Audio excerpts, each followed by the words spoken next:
शुरू। हेलो दोस्तों, आपके अपने YouTube चैनल GSA क्लास में स्वागत है। चलिए आज हम कक्षा 10 के हिंदी गोधली भाग 2 का जितने भी मतलब चैप्टर है उसका सभी क्या करेंगे, ऑब्जेक्टिव प्रश्नों का एकदम बेहतर तरीका से सॉल्यूशन करेंगे और उसका हल करेंगे। एक ही वीडियो केवल देखिए, इससे संबंधित जितने भी चैप्टर में समस्या होगी सब चीज समस्या क्या होगा, दूर हो जाएगा। जितना भी ऑब्जेक्टिव प्रश्न है उसका एकदम समझिए बेहतर तरीका से इसका क्या होगा, हल होगा। और चलिए आज हम पहला चैप्टर ले रहे हैं जिसका नाम है क्या है, श्रम विभाजन और जाति प्रथा। जिनके लेखक परिचय में देखिए क्या समझ सकते हैं कि लेखक का नाम क्या है, डॉक्टर भीमराव अंबेडकर है। जन्म 14 अप्रैल 1891 में, निधन 6 दिसंबर 1956 में। सवाल पूछेगा कि भीमराव अंबेडकर का जन्म कब हुआ था, तो आप याद रखेंगे दिसंबर 1956 में। ये भी पूछ सकता है कि हाँ भाई, श्रम विभाजन और जाति प्रथा कहानी की कौन सी विधा है, तो क्या है, निबंध है। लेकिन ये सब चीज कहाँ मिलेगा, ये जो हम स्क्रॉल कर रहे हैं ऊपर, ये क्या होगा, यहाँ पर सब जितने भी ऑब्जेक्टिव प्रश्न है यहाँ पर मिलेगा आपको, ठीक है। और यहाँ पर चलिए आज हम शुरू करते हैं सभी ऑब्जेक्टिव प्रश्नों का एकदम नंबर 1 से। केवल ये वीडियो आप देख लीजिए और इसमें क्या होगा, जितना भी आपके परीक्षा में प्रश्न पूछेगा ऑब्जेक्टिव, उस सब प्रश्न क्या होगा यहाँ पर हल हो जाएगा, ठीक है। केवल आप यहाँ पर देखते रहिए, ठीक है। पहला प्रश्न क्या है कि श्रम विभाजन और जाति प्रथा के लेखक कौन है। सबसे पहले आप समझिए, श्रम विभाजन का मतलब क्या होता है, काम का विभाजन, और जाति प्रथा मतलब जाति के आधार पर काम का बांटना। ये जो लेखक है ये क्या लिखा है, निबंध लिखा है। क्या लिखा है, निबंध। देखिए श्रम विभाजन और जाति प्रथा के लेखक कौन है, तो कहा है यहाँ पर, क्या कर रहे हैं यहाँ पर कि भीमराव अंबेडकर, क्या है, बाबा साहेब भीमराव अंबेडकर है ना जी, क्या है, बाबा साहेब भीमराव अंबेडकर है, ठीक है।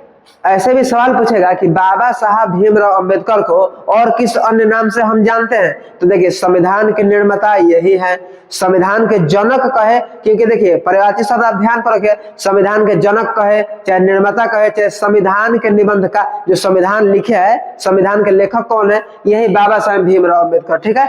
यहाँ तक तो कोई दिक्कत नहीं है। सवाल पूछेगा कि श्रम विभाजन और जाति प्रथा के लेखक कौन है, तो आप इतना ही बार याद रखिए, बाबा साहब भीमराव अंबेडकर, ठीक है।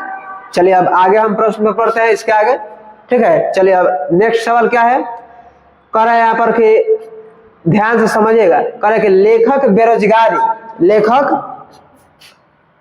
क्या कर रहा है यहाँ पर, लेखक कह रहे हैं कि लेखक बेरोजगारी का प्रमुख और प्रत्यक्ष कारण किसे मानता है। लेखक जो है बेरोजगारी का प्रमुख और प्रत्यक्ष कारण किसे मानता है। बेरोजगारी समझते हैं ना, रोजगार नहीं है काजी। और दूसरा चीज यहाँ पर क्या रहेगा कि प्रमुख और प्रत्यक्ष कारण किसे मानता है, तो देखिए ऑप्शन पढ़िए, जाति प्रथा को मानता है, कि उद्योग धंधों की कमी को मानता है, कि जनसंख्या को मानता है, कि अशिक्षा को। खुद से सोचिए, जाति प्रथा को ही मानेगा, क्योंकि देखिए जब जाति के आधार पर काम का बंटवारा हो जाएगा तो जाहिर सी बात है क्या होगा कि निश्चित रूप से कि बेरोजगारी का प्रमुख और प्रत्यक्ष कारण बन जाएगा, क्योंकि जाति के आधार पर जब काम को बांटा जाएगा, खुद से सोचिए कि कोई एक नाई है, ठीक है, एक ही है ना, और काम मान लीजिए केवल उसको जीवन भर नाई का ही काम करना है, तो निश्चित रूप से कहा भाई उसका जब दिल नहीं लगेगा उसके उस काम में, तो जाहिर सी बात है कि वो काम नहीं करेगा, तो निश्चित रूप से कि बेरोजगार रहेगा। और प्रत्यक्ष कारण भी यही चीज है। यहाँ तक ये चीज तो क्लियर हो गया। अब चलिए आगे सवाल पर हम चलते हैं। 3 नंबर सवाल देखिए, ये बहुत इंपॉर्टेंट है, ध्यान पर रखिएगा। श्रम विभाजन क्या यहाँ पर देखिए, यहाँ पर है, कह रहा है कि ध्यान से देखिएगा, कह रहा है कि श्रम विभाजन और जाति प्रथा क्या है। श्रम विभाजन और जाति प्रथा क्या है भाई, तो देखिए ये है निबंध। क्या है, निबंध है। अपने से सोचिए, श्रम विभाजन और जाति प्रथा के, ये तो क्या है, निबंध है, निबंध है ना जी।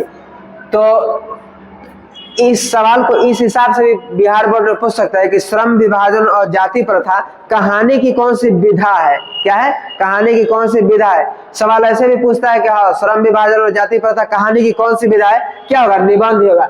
ये मत गड़बड़ाइएगा कि श्रम विभाजन और जाति प्रथा क्या है, ये तो बता दिए निबंध है। लेकिन यदि सवाल पलट करके पूछ दे कि श्रम विभाजन और जाति प्रथा कहानी की कौन सी विधा है, विधा मतलब होता है विषय।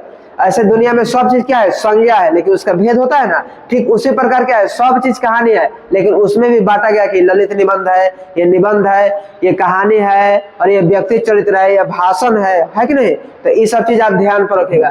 ठीक है, यहाँ तक तो कोई परेशानी नहीं है। अब देखिए नेक्स्ट सवाल आपके स्क्रीन पर आ रहा है। जैसे देखिए 4 नंबर सवाल क्या है, 4 नंबर सवाल हो गया। 4 नंबर सवाल है कि पेशे का दोषपूर्ण और पूर्व निर्धारण करती है। जैसे कहा कोई चीज आप पेशा कर रहे हैं और दोषपूर्ण और पूर्व पहले से ही लोग बांध दे रहे हैं कि हाँ जी आप इसी पेशे में हैं, तो कौन सी करेगा बाबू, जाति प्रथा ही करेगा। क्या जाति प्रथा, क्योंकि मान लीजिए आप जिस भी जात से है वो पहले ही से फिक्स कर देगा कि आप फलाना जात के हैं, फलाना काम कीजिए। तो अपने सोचिए कि पेशा का यह दोषपूर्ण हो रहा है कि नहीं, क्योंकि आपकी रुचि किसी अन्य काम में है और आपको, आप जिस जाति का है उसी जाति के अनुसार आपको काम दे दिया गया, लेकिन उस जाति में आपका थोड़ा सा भी दिल दिमाग कुछ नहीं लग रहा है, तो निश्चित रूप से क्या पेशा का दोषपूर्ण क्या है, पहले से ही निर्धारण कर दिया जा रहा है। समझ में आ रहा है ना, याद रखेगा, पेशे का दोषपूर्ण पूर्व निर्धारण करती है कौन सी, जाति प्रथा। ठीक है, यहाँ तक तो कोई समस्या नहीं है। चलिए आगे सवाल, नेक्स्ट सवाल में हम आते हैं। 4 नंबर तक सवाल हो गया। चलिए फिर कह रहा है 5वां नंबर सवाल क्या है, 5वां नंबर सवाल क्या है, यहाँ पर कह रहा है कि अंबेडकर के माता का नाम क्या था। ये परीक्षा में सवाल पूछता है, ध्यान पर रखिएगा। ठीक है, अंबेडकर के माता का नाम क्या था, भीमाबाई।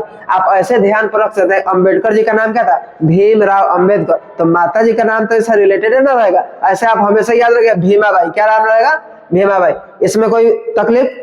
चलिए फिर नेक्स्ट सवाल पर आप आते हैं हम। देखिए नेक्स्ट सवाल क्या है बाबू, तो देखिए भीमराव अंबेडकर का जन्म कब हुआ था, भीमराव अंबेडकर का जन्म कब हुआ था। ठीक है,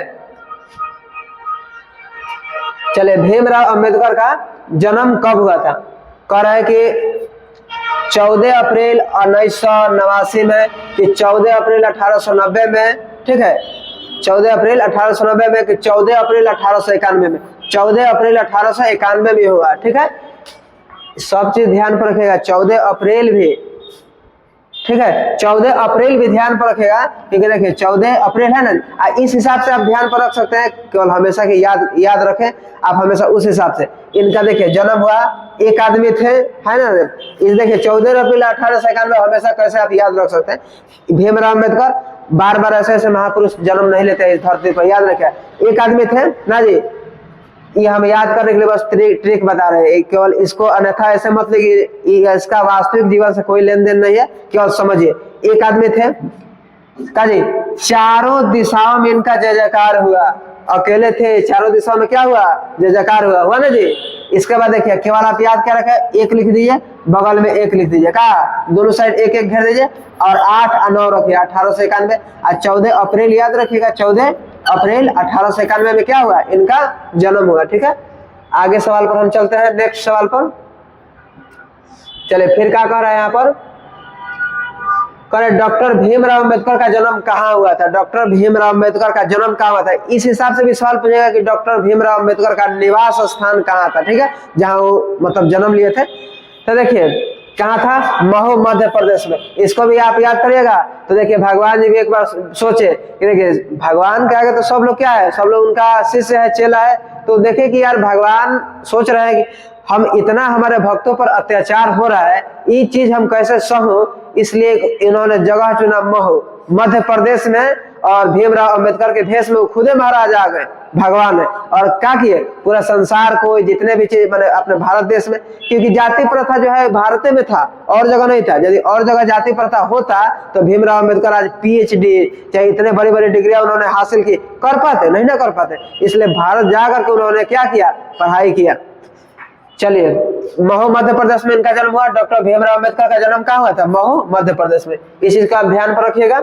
सभी सवाल समझिए कि इंपॉर्टेंट है। ठीक है, सब सवाल को एकदम ध्यान से देखिएगा। चलिए फिर कह रहे हैं कि डॉक्टर अंबेडकर के पिता का नाम क्या था, डॉक्टर अंबेडकर के पिता का। यहाँ पर देखिए गलती से मिस्टेक हुआ, समझी सकपाल दिया है, लेकिन रामजी सकपाल होगा। क्या होगा, रामाजी, क्या होगा, रामाजी सकपाल। क्या होगा, रामाजी सकपाल। पाल।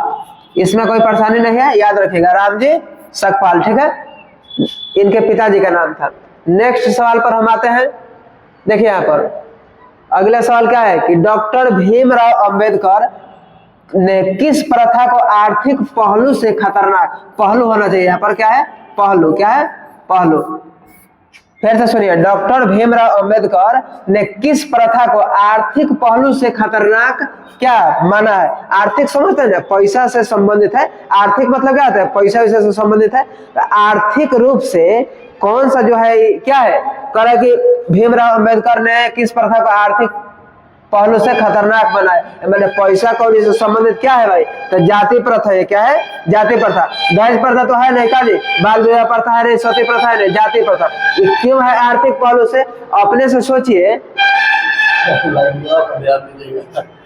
देखिए अपने सोचिए कि जैसे जाति प्रथा जो है एक पेशा में तो आपको बांध देती है, फिर आप अपने मतलब दिलचस्प के अनुसार दिल जिसको गवाही दे रहा है वो काम तो नहीं कर पाएगा, और जब नहीं कर पाएगा तो निश्चित रूप से कि पैसा कम मिलेगा आपको। मान लीजिए कोई आपको कह रहा है कि आप एक काम कीजिए, ईटा जोड़िए, अब ईटा गए आप जोड़ने के लिए, एक बार में एगो ईटा उठा रहे हैं, फिर एक बार ईटा उठा रहे हैं, एक बार और उठा रहे हैं, एक बार, तो उसी में आप ढेर समय बिता दीजिएगा। अब जो काम करवा रहा है वो आदमी देखेगा कि तो बहुत देह चोराई कर रहा है, तो कहेगा का ए भाई कल से मत आइएगा आप काम करने के लिए, कैसे कि आप बहुत फुर्ती में काम कर रहे हैं का, तो समझते रहे आप बात को, लोग भगा देगा ऐसे ही, क्योंकि आपका वहां पर दिल दिमाग कुछ भी नहीं लग रहा है। आप निश्चित रूप से कि काम अपने से सोचिए, आपके रुचि के अनुसार आपको काम नहीं दिया जाए तो निश्चित रूप से क्या आप काम कर पाएंगे, बेहतर नहीं कर पाइएगा, तो क्या होगा, आर्थिक पहलू से हानिकारक प्रथा कौन सा है, जाति प्रथा। सवाल ऐसे भी पूछेगा कि आर्थिक पहलू से हानिकारक प्रथा कौन सा है, तो क्या होगा, तो जाति प्रथा।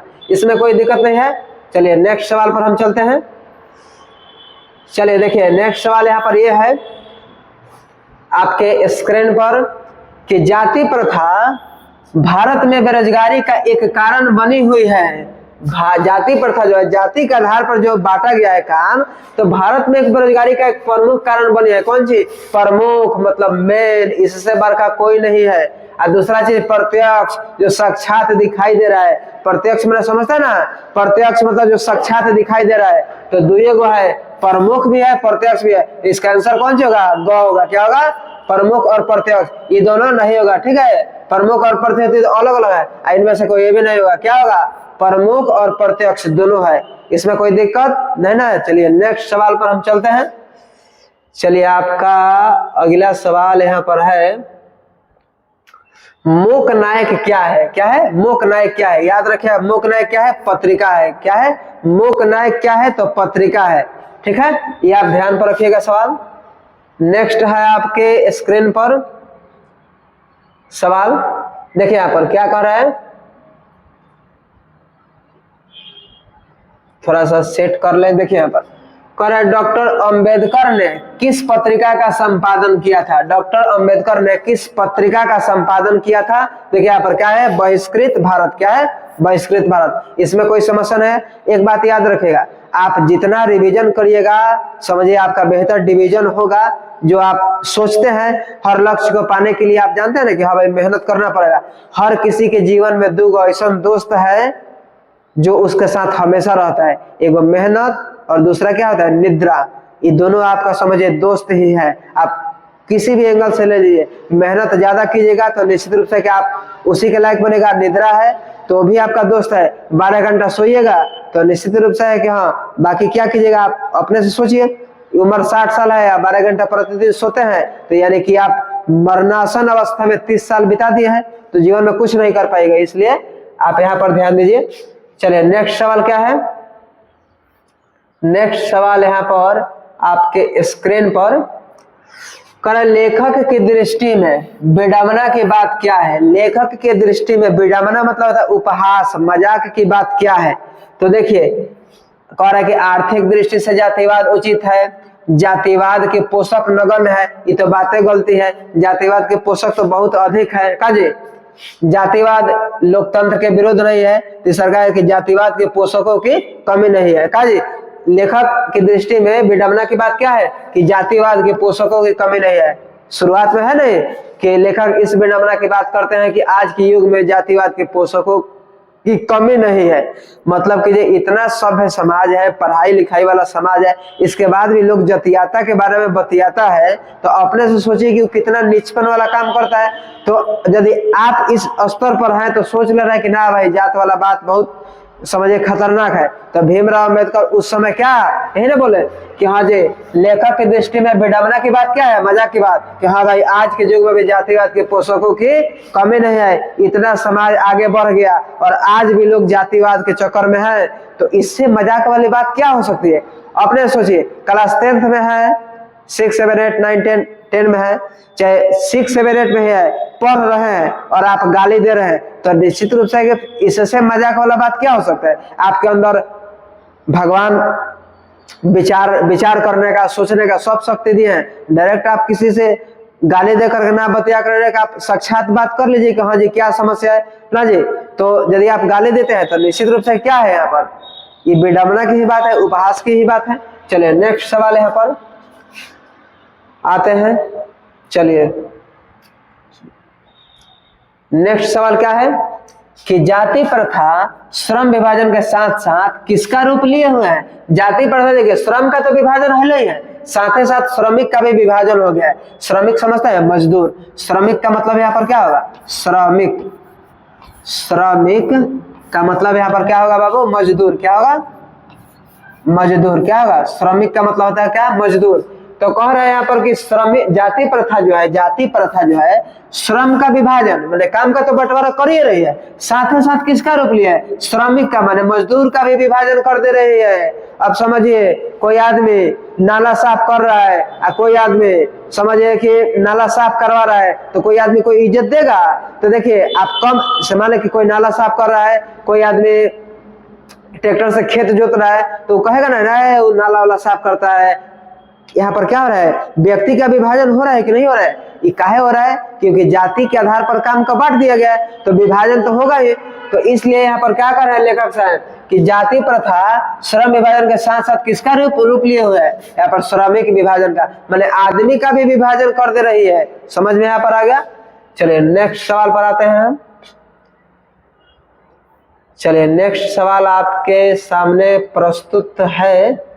नेक्स्ट सवाल देखिए, यहाँ पर कह रहा है कि आधुनिक सभी समाज, आधुनिक मतलब क्या होता है, आजकल का सभी समाज कार्य कुशल के लिए किसी आवश्यक मानता है। बताइए, आजकल का समाज जो है कार्य कुशल रूप से हो, माने कार्य जो है वेल मेंटेन तरीका से हो, माने बहुत बेहतर ढंग से, तो किसे मानता है। तो देखिए किसे मानता है, तो कह रहा है क्या, धन विभाजन तो होगा नहीं, श्रम विभाजन होगा नहीं, जाति विभाजन, कि जाति का विभाजन हो जाएगा तो क्या होगा, इसमें जाति का जब विभाजन होगा तो काम क्या होगा, एकदम सही ढंग से होगा कि हाँ भाई क्योंकि इस जात का लोग है यही काम करेगा। लोहार है तो केवल लोहार से संबंधित काम करेगा, कोई कुम्हार है तो मिट्टी से संबंधित चीजें करेगा। समझ में आ रहा है ना चीज, तो ध्यान पर रखिएगा, लोहार कुम्हार सब अलग अलग जाति बांट। यही यहाँ पर समझा रहा है कि आधुनिक सभी समाज कार्य कुशलता के लिए किसे आवश्यक मानता है, तो जाति के विभाजन को। ठीक है, चलिए यहाँ पर कोई दिक्कत। चलिए नेक्स्ट सवाल पर हम आते हैं। चलिए नेक्स्ट सवाल यहाँ पर क्या कर रहे हैं कि निम्नलिखित रचनाओं में से कौन सी रचना अम्बेडकर की है। देखिए बाबू, रचना से बचना नहीं है, क्योंकि रचना को रटना है किसी हिसाब से। ठीक है, चलिए यहाँ पर कह रहा है हु आर सुधराज, ये भी है। The untouchables who are you are they, ये भी है। द कास्ट इन इंडिया, ये भी है। यानी कि आंसर कौन सा होगा, इनमें से सभी। क्या होगा, इनमें से सभी। ठीक है, यही आंसर होगा, क्योंकि तीनों है इन्हीं की रचना, इन्हीं के द्वारा लिखी गई है ये तीनों रचना। ठीक है, आंसर कौन सा होगा, इनमें से सभी। कोई दिक्कत। चलिए आपके स्क्रीन पर नया सवाल का आगमन हो चुका है। चलिए देखिए यहाँ पर क्या कर रहे हैं कि डॉक्टर भीमराव अंबेडकर की मृत्यु कब और कहाँ हुई थी। ये तो आपको याद होगा क्योंकि लेखक परिचय में है। तो देखिए लेखक की मृत्यु कब हुई थी, दिसंबर 1956 में थे। केवल क्या कर रहे हैं, डॉक्टर भीमराव अंबेडकर की मृत्यु कब हुई थी, दिल्ली में हुआ था। और 1956 क्या हुआ था, दिल्ली में हुआ था और 1956 में हुआ था। समझ में आ रहा है ना, जैसे डेट भी पूछे कि हाँ भाई जनवरी 1956 दिल्ली, तो आप ऐसे याद रखें दिसंबर 1956 दिल्ली में इनका क्या हुआ था, निधन हुआ था। समझ में आया। देखिए इसी पर एक छोटा सा बात है, समझ लीजिए। इस सोचे कि सब लोगों का अधिकार जो है बराबर मिली, इसलिए अब चल गए दिल्ली और वहीं पर उनका निधन हो गया ना जी। क्योंकि पूरा जितना भी जाति प्रथा से संबंधित समस्या थी सब चीज क्या किए, हटा दिए। चलिए नेक्स्ट सवाल पर हम आते हैं। नेक्स्ट सवाल आपके स्क्रीन पर उपलब्ध हो गया है, आप थोड़ा सा ध्यान दीजिए। कह रहा है कि देखिए प्राथमिक शिक्षा प्राप्त करने के बाद, प्राथमिक शिक्षा समझते ना, स्कूली लाइफ, प्राथमिक शिक्षा स्कूल वाला जो गांव वाला पढ़ाई है, प्राथमिक शिक्षा प्राप्त करने के बाद अम्बेडकर उच्चतर शिक्षा प्राप्त करने के लिए कहाँ गए थे, मतलब हायर एजुकेशन प्राप्त करने के लिए कहाँ गए थे बाबू, तो ये न्यूयॉर्क में गए थे। कहाँ गए थे, न्यूयॉर्क में। काहे कैसे आप भी जानते हैं कि भारत में उस समय क्या था, जाति प्रथा था। ये पढ़ पाते, उतना नहीं पढ़ पाते। समझिए आज हम पढ़ा रहे हैं, आज आप पढ़ रहे हैं, इन्हीं का तो देन है। नहीं तो आपके हाथ में पेन नहीं होता, आपके हाथ में कौन सी होता, जिस जात के आप हैं उसी अनुसार आपको दे दिया जाता। समझ में आ रहा है, इन्हीं का देन है कि आज आपके हाथ में पेन है। याद हमेशा रखिएगा। इनको भगवान के बराबर में मान सकते हैं, इसमें कोई दो राय नहीं है। क्योंकि ये जो चीज की है ये कम नहीं है, बहुत अपने आप में बहुत है। ठीक है, चलिए आगे नेक्स्ट सवाल पर हम चलते हैं। चलिए फिर आपके स्क्रीन पर नया सवाल आ गया। कह रहा है कि आदर्श समाज स्वतंत्रता, समानता, भ्रातृत्व पर आधारित होगा, किसने कहा। देखिए सबका समाज, आदर्श समाज समझते हैं, आइडियल समाज। और आइडियल समाज का मतलब देखिए यहाँ पर क्या कह रहे हैं, स्वतंत्रता होना चाहिए, मतलब सब लोग क्या हो, स्वतंत्र हो, अपना अपना पेशा चुनने के लिए क्या होना चाहिए, स्वतंत्र होना चाहिए। ठीक है। दूसरा जगह के समानता, समानता मतलब भाव क्या रहना चाहिए, समान भाव रहना चाहिए। ये नहीं कि हाँ भाई वो लड़का जो है उसके पिताजी कम कमाते हैं तो वो हमारे साथ बैठकर नहीं खाएगा, एक साथ जग में बैठकर नहीं खाना खाएगा। इस समानता वाला भाव रहना चाहिए। ठीक है। और भ्रातृत्व मतलब क्या होता है, भाईचारे की भावना हर किसी में होनी चाहिए। अपने से सोचिए ना, ये बात कौन कह सकता है भीमराव अम्बेडकर के अलावा। ये बात कौन कहे थे, लेखक हमारे जो है भीमराव अम्बेडकर। ठीक है, यहाँ तक तो कोई दिक्कत नहीं है। अभी तक हम लोग कितना प्रश्न कर लिए, 19 गो। ठीक है, 19 प्रश्न कर लिए। चलिए नेक्स्ट सवाल आपके स्क्रीन पर ये है। चलिए कह रहा है कि भारतीय संविधान का निर्माता के रूप में हम किन्हें जानते हैं, मतलब भारतीय संविधान के निर्माण कौन किया है, कौन किया है आप भी जानते हैं। देखिए यहाँ पर क्या कह रहा है कि भीमराव अम्बेडकर। क्या है, भीमराव अम्बेडकर। ठीक है, भीमराव अम्बेडकर। यहाँ तक तो कोई दिक्कत नहीं। जैसे आप देखते हैं ना कोनो फिल्म, नहीं कहते हैं इस फिल्म का निर्माता ये है, उसी हिसाब से इस संविधान के निर्माता कौन है, डॉक्टर भीमराव अम्बेडकर। यहाँ तक तो कोई दिक्कत नहीं होना चाहिए। चलिए 20 प्रश्न हो गया। चलिए नेक्स्ट सवाल। चलिए आपके स्क्रीन पर देखिए नया सवाल है कि डॉक्टर अम्बेडकर का वांग्मय, क्या, डॉक्टर अम्बेडकर का वांग्मय हिंदी के कितने खंडों में प्रकाशित हुआ है, कितने खंडों में प्रकाशित हुआ है, 21 खंडों में। कितने खंडों में, मतलब जितना भी रचना वचना लिखे वो कितने खंडों में विभक्त किया गया है, तो 21 खंडों में। कितने खंडों में, 21 खंडों में। ठीक है, चलिए नेक्स्ट सवाल। एक बात जान लीजिए, यदि आप एक बार ये चीज कर ले रहे हैं ऑब्जेक्टिव, तो समझिए कि बोर्ड में जितने भी प्रश्न पूछे गए हैं आज तक, ठीक है, और आगे जितने भी प्रश्न पूछने वाले हैं, एक भी प्रश्न आपसे नहीं छूटेगा। समझ में आ रहा है। देखिए जो भी व्यक्ति शिद्दत से इस चीज को, वीडियो को देख रहा है, निश्चित रूप से अपने ईमानदारी के आधार पर ये चीज वीडियो देखेगा। और दूसरा चीज है कि हाँ कॉपी कलम लेकर के और क्या करेगा, जो नहीं जानता है उस चीज को अभी लिखेगा, और जो जानता है उस पर टिक लगाएगा कि हाँ जी हम इसमें से कितना सही कर रहे हैं और कितना गलत। ठीक है ना। चलिए सवाल है क्या, 22 नंबर, जाति प्रथा। देखिए यहाँ पर पांति लिखा है, क्या है यहाँ पर, क्या होना चाहिए, जाति प्रथा। क्या जाति प्रथा, जाति पाते, सॉरी जाति प्रथा में जाति पाते रहना चाहिए। क्या, जाति पाते तोरक मंडल भाषण लाहौर में कब हुआ था, लाहौर में भाषण देने के लिए गए थे ना जी, कब हुआ था, तो 1936 ईस्वी में। कब हुआ था, 1936 ईस्वी में। जब ये भाषण देने के लिए गए थे तो वहां पर क्या हुआ, बहुत ही मतलब तोड़ फोड़ हो गया, इस तरह भाषण नहीं हो पाया। ठीक है, लेकिन ये गए थे देने के लिए लाहौर। ठीक है, जो अभी पाकिस्तान में है। चलिए नेक्स्ट सवाल आपके स्क्रीन पर। चलिए कह रहा है क्या यहाँ पर, ये तो बताइए दिए। देखिए नेक्स्ट सवाल यहाँ पर आ रहा है, चलिए कह रहा है कि यहाँ पर कि भारतीय संविधान के निर्माण में महत्वपूर्ण भूमिका किसकी है। भारतीय संविधान जब खुद लिखे हैं तो महत्वपूर्ण भूमिका तो इन्हीं का है का जी। तो कौन है, भीमराव अंबेडकर। ठीक है, चलिए नेक्स्ट सवाल आपके स्क्रीन पर, चलिए कह रहा है कि अंबेडकर ने पीएचडी की उपाधि कब धारण की। पीएचडी मैंने समझता है ना, पीएचडी डॉक्टर की उपाधि है जो पहले लगता है किसी भी नाम के पहले। ये भीमराव अंबेडकर को डॉक्टरी थोड़ी किए थे, लेकिन इनके पहले डॉक्टर भीमराव अंबेडकर लग गया, क्योंकि क्या पीएचडी की उपाधि इन्होंने प्राप्त की थी। ठीक है, कब प्राप्त किए थे, 1916 में। ठीक है, चलिए नेक्स्ट सवाल है, चलिए यहाँ पर फिर क्या कर रहे हैं कि श्रम विभाजन और जाति प्रथा पाठ बाबा साहेब के किस भाषण का संपादित अंश है। अंश मतलब समझते हैं, थोड़ा सा भाग लिया गया है, ये कंप्लीट नहीं है, ये थोड़ा सा है, थोड़ा सा। संपादित मतलब लिखा हुआ, अंश मतलब थोड़ा सा भाग।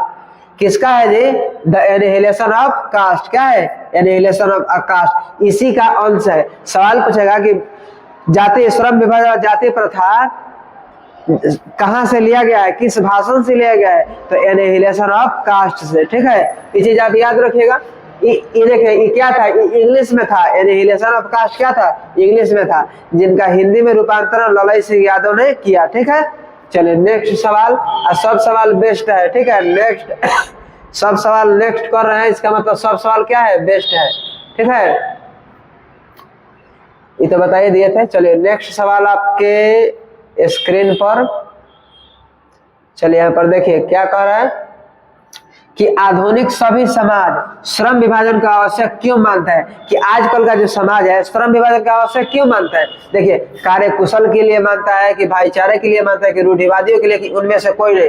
देखिए आजकल का जो सभ्य समाज है श्रम विभाजन का आवश्यक क्यों मानता है, क्योंकि देखिए कार्य कुशल रूप से हो, कार्य क्या हो, सही रूप से। अपने से सोचिए, श्रम का विभाजन हो जाएगा तो क्या कार्य कुशल रूप से होगा ना जी। क्योंकि मान लीजिए कि बता देंगे कि हाँ जी ये आदमी ये चीज काम करेगा, तो निश्चित रूप से कि वो काम करेगा और वो अपने बेहतर ढंग से करेगा। कार्य कुशल के लिए आवश्यक मानता है। ठीक है, चलिए नेक्स्ट सवाल क्या है आपके स्क्रीन पर,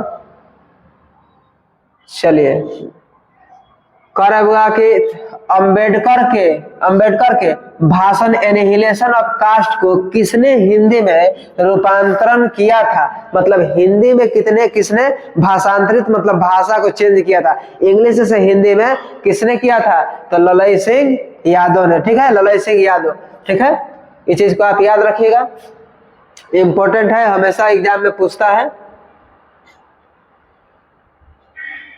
हर सवाल आपके लिए समझिए कि महत्वपूर्ण है। यदि कोई सवाल याद नहीं हो रहा है, एक ही चीज है याद करने का तरीका, सोच लीजिए कि वह सवाल परीक्षा में आने वाला है, इसलिए हमसे याद नहीं हो रहा है, ये डर अंदर बैठा लीजिए, तब ध्यान से याद होगा। क्योंकि देखिए जो आप साल भर से पढ़ाई करते हैं वो आप लगभग 2-3 महीना में कर देते हैं। क्या है, क्योंकि माइंड आंख सब चीज आपको ध्यान पड़ेगा ना भाई, हर हाल में ये चीज हमको याद करना है। जो काम 12 महीना में नहीं हुआ काम आप 2-3 महीना में कर देते हैं। क्या है, क्योंकि माइंड आपको कहता है प्रेशर ना याद कीजिए। तो ये चीज हमेशा याद रखेगा कि हाँ भाई सब चीज को हमको याद कर ही लेना है। ठीक है, नेक्स्ट सवाल है, लेखक को इस युग में कहां पर विडंबना दिखाई दिया। मतलब मजाक वाला बात कहाँ है, निर्विवाद मतलब होता है कि बिना विवाद वाला। ठीक है, नारीवाद मतलब स्त्री समझते हैं, परिवारवाद, यहाँ पर देखिए जातिवाद में मजाक वाला बात कहाँ दिखाई दिया, जातिवाद में। कहा मजाक वाला बात कहाँ दिखाई दिया, जातिवाद में। ठीक है, ये चीज हमेशा आप ध्यान पर रखिएगा। जातिवाद मतलब समझते हैं ना, जाति पर विशेष रूप से ध्यान देना। अब अपने समझिए, आप किसी जाति के हैं, उस जाति में कोई मान लीजिए कि आप कलेक्टर बनने के लायक नहीं है, एकदम बुर्बक है, लेकिन ऐसा होगा कि ना भाई फलाना जाति का लोग कलेक्टर बनेगा और उसको कुछ दिमाग ध्यान पर कुछ बात नहीं है, समझ लीजिए अपने से कुछ नहीं जानता है, कलेक्टर बन जाएगा, निश्चित रूप से नहीं बनेगा। मान लीजिए गाड़ी चलाना नहीं जानता है और आप जाति के आधार पर बांट दीजिए कि हाँ ये जाति का लोग गाड़ी चलाएगा, आप समझते हैं कि गाड़ी ऊपर जाएगा कि गाड़ी के ऊपर रहेगा, आप भी जानते हैं ना। तो काम बेहतर ढंग से हो याद रखिए इतना कि लेखक को इस युग में क्या, कहाँ पर विडम्बना, विडम्बना मतलब मजाक की बात कहाँ दिखाई देती है, तो जातिवाद में। कहाँ? जातिवाद में। ये चीज याद रखिएगा, जातिवाद में। ठीक है। नेक्स्ट सवाल आपके स्क्रीन पर देखिए। नेक्स्ट सवाल क्या है? The caste in India their mechanism, किनकी रचना है? सवाल देखिए 2 नंबरियों में पूछता है लघुत्तरीय में कि भीमराव अम्बेडकर की 2 रचना का नाम बताइए। 2 नंबरिया लघुत्तरीय में पूछ देगा, तो आप क्या बोलिएगा? किनकी? द कास्ट इन इंडिया और देयर मैकेनिज्म, किनकी रचना है भाई? तो भीमराव अम्बेडकर की। ठीक है, भीमराव अम्बेडकर यही है लेखक द कास्ट इन इंडिया और देयर मैकेनिज्म का। ठीक है। चलिए नेक्स्ट सवाल आपके स्क्रीन पर, और चलिए हम सीखते हैं। अंबेडकर का जन्म किस परिवार में हुआ था? दलित परिवार में। इतने निचले परिवार में, इतने दलित परिवार में, ठीक है, जिनका मतलब समझिए कि कोई वैल्यू नहीं था, लेकिन आज इतना वैल्यू है कि इनके वजह से कितने लोगों का वैल्यू बढ़ गया। किस परिवार में जन्म लिए थे?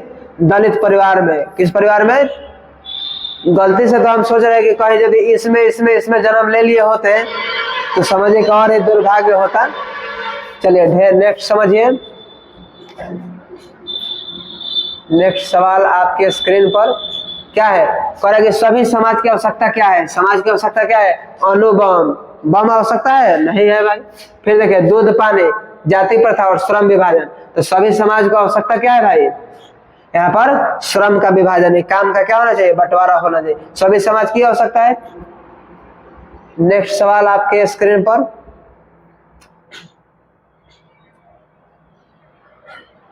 क्या कह रहे हैं? यहाँ पर देखिए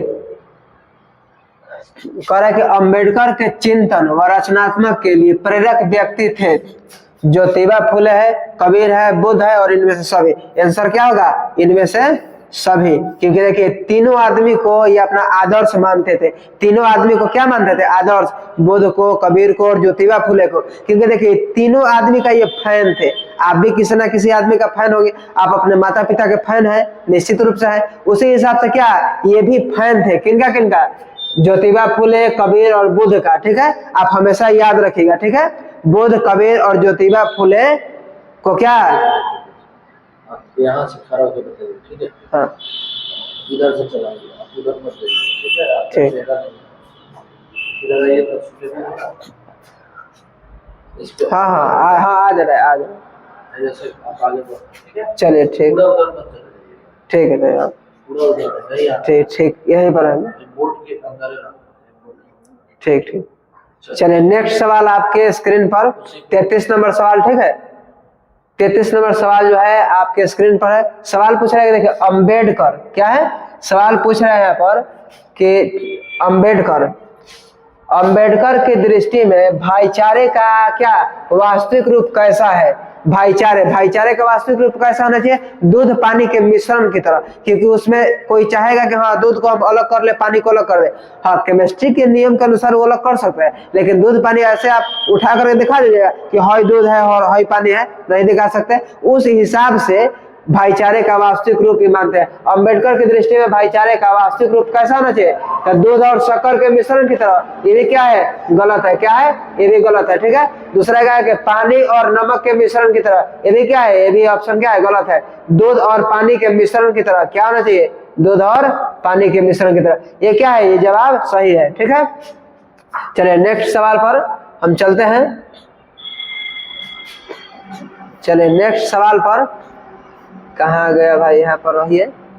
फिर कह रहे देखिए लेखक की दृष्टि में आदर्श समाज कैसा होना चाहिए? लेखक की दृष्टि में यानी भीमराव अंबेडकर की दृष्टि में आदर्श समाज कैसा होना चाहिए? कह रहे जिसमें स्वतंत्रता, समता और भारतीयत्व का भाव हो, यही होना चाहिए। क्या लेखक की दृष्टि में आदर्श समाज क्या है? यही है। लेखक की दृष्टि में आदर्श समाज क्या है? यही है, जिसमें स्वतंत्रता हो यानी आप स्वतंत्र रहिए, समानता हो यानी कि समान रूप से सब किसी के प्रति व्यवहार रखना चाहिए। दूसरा भ्रातृत्व मतलब क्या होता है? भाईचारा, यही भाव होना चाहिए। तीनों क्या है? ऑप्शन तीनों गलत है। ठीक है, नेक्स्ट सवाल पर हम चलते हैं। 33, चलिए ये अंतिम सवाल था आपका 34 नंबर सवाल तक है, ठीक है। और आप क्या कीजिएगा, इसको एकदम बेहतर तरीका से रिवीजन कीजिएगा। एक बार वीडियो देखिएगा, मन कर रहा है फिर एक बार और देखिए, हर बार, क्योंकि देखिए कंप्लीट कर स्पीड भी बढ़ाकर देख लीजिए, ठीक है। लेकिन हाँ, इस 34 सवाल में से प्रथम चैप्टर का क्या हुआ, सोल्यूशन आपका होगा। पहल का चैप्टर का टेंशन खत्म। कैसे देखिए, जितना भी सवाल पूछेगा ये आपके बोर्ड पर स्क्रीन पर सब हम करा दिए हैं, आप देखते रहिएगा स्पीड बढ़ा करके। मुश्किल से 15-20 मिनट का वीडियो होगा, आप स्पीड बढ़ाएगा तो 10 मिनट में कंप्लीट हो जाए। जब खीस बढ़े एक बार और देख लीजिए, एक बार और देख लीजिए, क्योंकि देखिए प्रैक्टिस करिएगा। खीस हो रहा है तो समझिए कि प्रैक्टिस हो रहा है, खीस बढ़ाइए और प्रैक्टिस करिए किस पर, सवाल पर, ठीक है। बहुत बहुत धन्यवाद। आप ऐसा ही तैयारी करते रहिए। बिहार बोर्ड के समझिए कि इस बार भी सफलता लाइए बेहतर तरीके से, जितने भी अभी तक हुए हैं। बहुत बहुत धन्यवाद। और 2-3 बातें इसमें हेड लास्ट में कर दीजिएगा। कौन से? जैसे कंप्लीट हो गया ना, तो आप कह सकते हैं कि ये हो गया, तो अगर हमारे चैनल पे इस चैनल पर नया तो सब्सक्राइब कर लीजिएगा। और जितने भी विद्यार्थी आपके दोस्त साथी दोस्त हो, जो दुश्मन हो, सबके पास शेयर कर दो ताकि वो भी देख ले। सही बात है। चलिए भाई, तो देखिए सभी सवाल हम क्या कर दिए, सभी सवाल करा दिए। 34 सवाल 34 को है, टोटल कंप्लीट हो गया। आज देखिए इच्छा क्या, देखिए ये सब चीज सब्जेक्टिव भी प्रश्न है, आप ध्यान दीजिएगा। देखिए एक और बात, हम सब्जेक्टिव भी कराया जाएगा, ठीक है। सब्जेक्टिव भी कराया जाएगा, अगले वीडियो में इसका सब्जेक्टिव आपको मिल जाएगा। सब्जेक्टिव भी जो है ये भी कराया जाएगा, अगले नेक्स्ट वीडियो में सब्जेक्टिव भी आपके सामने प्रस्तुत हो जाएगा, ठीक है। चलिए, जितने भी हित मित्र साथी हैं उन्हीं लोग के खातिर वीडियो बन रहा है, ठीक है। आप शेयर कर दीजिए, और नए हैं इस चैनल पर क्या कीजिए, सब्सक्राइब कीजिए और लाइक कीजिए, और कमेंट भी कीजिए कि किस तरह से ये आपको चैप्टर लगा, इस सभी प्रश्न को हल करके। आज जब रिजल्ट आएगा तब भी कमेंट कीजिएगा कि हाँ जी इससे आपको फायदा हुआ कि नहीं हुआ, ठीक है। क्योंकि चैनल बस समझिए किसके लिए, समझिए कि आप ही लोग के लिए, मतलब समझिए कि आप ही लोग के ऊपर ये चैनल है, ठीक है। और ये आप ही के लिए डेडिकेटेड है ये चैनल, विद्यार्थी के लिए। मैट्रिक परीक्षा में जो भी है सब किसी के पास शेयर कीजिए, और वीडियो को बार बार देखिए। जब तक समझ में नहीं रहा आप कमेंट कीजिए, उसका उत्तर आपको नेक्स्ट वीडियो में मिलेगा, ठीक है। जो भी समस्या हो रहा है इस सवाल को हल करने में। चलिए नेक्स्ट वीडियो में हम मिलते हैं अगला चैप्टर को लेकर के। 20 का दांत जो है न्यू चैप्टर है, सेकंड चैप्टर है। 20 का दांत आप पढ़ करके आइएगा। जितने भी ऑब्जेक्टिव सवाल है उसको हल करेंगे, और देखते हैं कि उसमें यही 30-40 को उसमें भी सवाल है, देख रहे हैं कि उसमें आप कितना प्रश्न को हल कर पा रहे हैं, ठीक है। जैसे मान लीजिए कि हम सवाल देंगे, जैसे मान लीजिए 40 सवाल है, आप सोचिए अपने से कि 35 हल कर पा रहे हैं का जी, या फिर 40 में से 40 हल कर पा रहे हैं, आप किस हिसाब से हल कर रहे हैं, ये नेक्स्ट वीडियो में हम लोग चर्चा करेंगे, ठीक है। बहुत बहुत धन्यवाद, और आपका हमेशा दुलार प्यार रहना चाहिए। चलिए बहुत बहुत धन्यवाद।